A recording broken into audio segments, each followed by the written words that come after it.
Everyone, आपका revision चल रहा है। तो फर्स्ट लेसन का एक्सरसाइज सहित रिवीजन हो गया है, सेकंड लेसन का भी रिवीजन हो गया है, पर एक्सरसाइज नहीं हुआ है। तो वर्ड विचार का पूरा मैंने एक्सप्लेन किया था आपको, इसका रिवीजन हो गया है। वर्ड विचार में आपने क्या क्या पढ़ा, वर्ड क्या है, वर्ड किसे कहते हैं, या भाषा की सबसे छोटी इकाई क्या है, ये सब हमने देख लिया है। अब हमको एक्सरसाइज, स्वरों के भेद, व्यंजन के भेद, स्वर की मात्राएं कैसे बनती हैं, योग वाह क्या है, ये सब मैंने एक्सप्लेन कर दिया था। अब हमको एक्सरसाइज देखनी है। तो एक्सरसाइज से पहले हम देखेंगे हमने सीखा। वर्ण को ध्वनि या अक्षर भी कहा जा सकता है। यानी आपको कोई पूछता है वर्ण को और किन किन नामों से जाना जाता है, तो आप बताएंगे ध्वनि या अक्षर के नाम से भी जाना जाता है वर्णों को। फिर है वर्ण भाषा की सबसे छोटी इकाई होती है। तो अगर आपसे उलट के भी क्वेश्चन पूछ दिया गया कि भाषा की सबसे छोटी इकाई क्या है, तो वर्ण को भाषा की सबसे छोटी इकाई कहा जाता है। वर्णों के क्रमबद्ध समूह को क्या कहते हैं? वर्णमाला कहते हैं। हिंदी वर्णमाला में कितने प्रकार के वर्ण होते हैं? तो मुख्य रूप से दो ही वर्ण होते हैं, स्वर और व्यंजन। व्यंजन के नीचे हलंत लगा होता है। क्यों? क्योंकि व्यंजन का उच्चारण स्वर की सहायता से होता है, इसलिए जब स्वर नहीं रहता तो इसके नीचे हलंत लगा होता है। जिन वर्णों का उच्चारण में किसी दूसरे वर्ण की सहायता नहीं लेनी पड़ती उन्हें स्वर कहते हैं। जिन वर्णों का उच्चारण करते समय हवा रुक कर मुँह से बाहर निकलती है उन्हें व्यंजन कहते हैं। तो ये हो गया आपका हमने सीखा। अब कितना सीखा ये देखते हैं। एक्सरसाइज यानी कि भाषा की सबसे छोटी इकाई होती है तो वर्ड होती है भाषा की सबसे छोटी इकाई, आप जानते हैं। फिर है दो वर्णों के मेल से बने व्यंजन को कहते हैं। तो दो वर्णों के मेल से बने व्यंजन को संयुक्त व्यंजन कहा जाता है। फिर है आपका जिन स्वर वर्णों के उच्चारण में सबसे कम समय लगता है उन्हें क्या कहते हैं? तो स्वर आप जानते हैं तीन प्रकार के होते हैं, हर्ष स्वर, दीर्घ स्वर और प्लुत स्वर। तो सबसे कम समय किन स्वरों के उच्चारण में लगता है? सबसे कम समय लगता है हर्ष स्वरों के उच्चारण में। तो यहाँ पे ये आपका सही है, हर्ष स्वर। फिर फिल इन द ब्लैंक्स है आपका रिक्त स्थानों की पूर्ति। तो यहाँ पे देखिए की संख्या 11 होती है। तो किसकी संख्या 11 है? स्वरों की। तो यहाँ पे आप स्वर फिल करेंगे। फिर व्यंजन के नीचे चिन्ह लगा होता है, तो ये हलंत चिन्ह लगा होता है, ऐसे जिसको हम दिखाते हैं।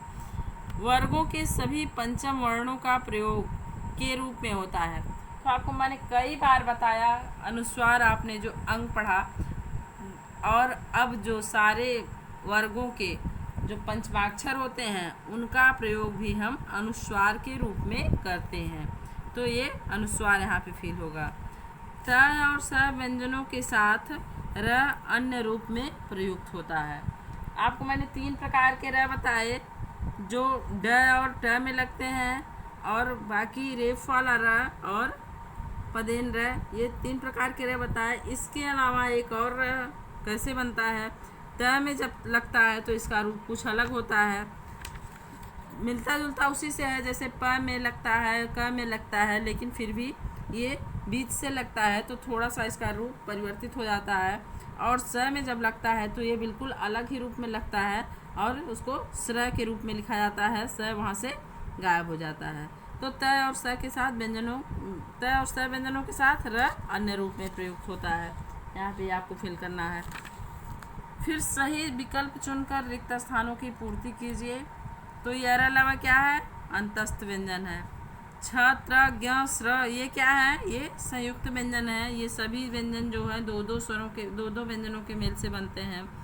छ क और श के मेल से, त और र के मेल से त्र, ज और य के मेल से ज्ञ, स और र के मेल से स्र। अभी मैंने आपको यहाँ बताया स के साथ र मिलता है तो क्या बन जाता है? इस तरह का स्र बनता है, संयुक्त व्यंजन।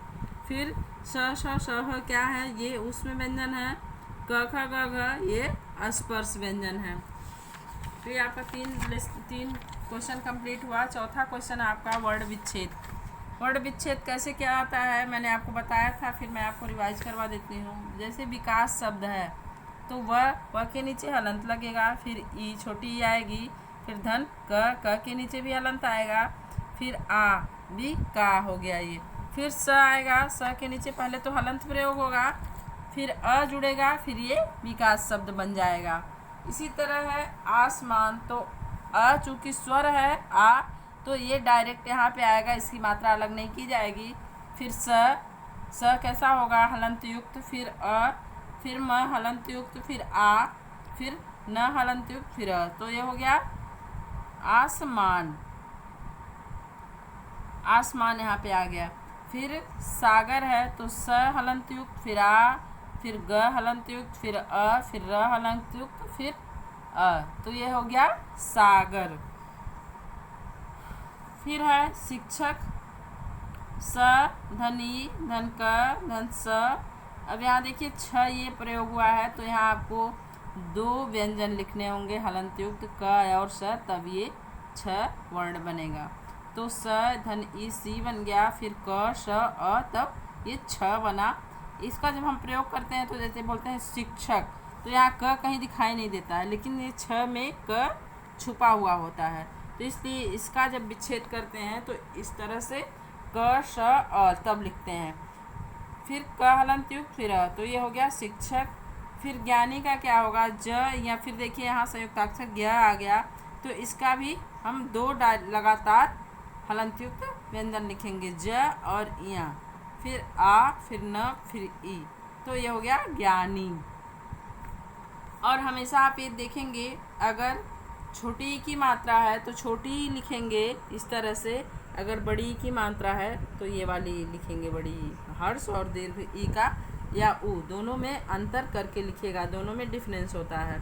अगर छोटे उ की मात्रा लगी है तो आपको हर्ष उ लिखना है, अगर दीर्घ ई की मात्रा लगी है तो आपको दीर्घ ई लिखना है या दीर्घ उ लिखना है। फिर आपको द्वित्व व्यंजन, यहाँ पे मैंने ये आपको दो संयुक्त व्यंजन के बारे में अभी बताया। फिर आप द्वित्व व्यंजन जान लीजिए, जब एक ही व्यंजनों, समान व्यंजनों का दो बार प्रयोग होता है एक साथ, तो उसे द्वित्व व्यंजन कहते हैं। जैसे यहाँ देखिए क है, च है, ज है, ट है, त है। तो ये जो है एक ही वर्ण है, दो बार प्रयोग जिनका हुआ है स्वर सहित और स्वर रहित, तो इनको द्वित्व व्यंजन बोलते हैं। तो यहाँ हो गया पक्का आपका क से, मक्का हो गया, दो का लग गए। फिर च है तो सच्चा और बच्चा हो गया। फिर ज है तो इसका हो गया सज्जा और उज्जवल हो गया, मज्जा हो गया, सज्जन हो गया, कुछ भी इस तरह के प्रयोग आप कर सकते हैं।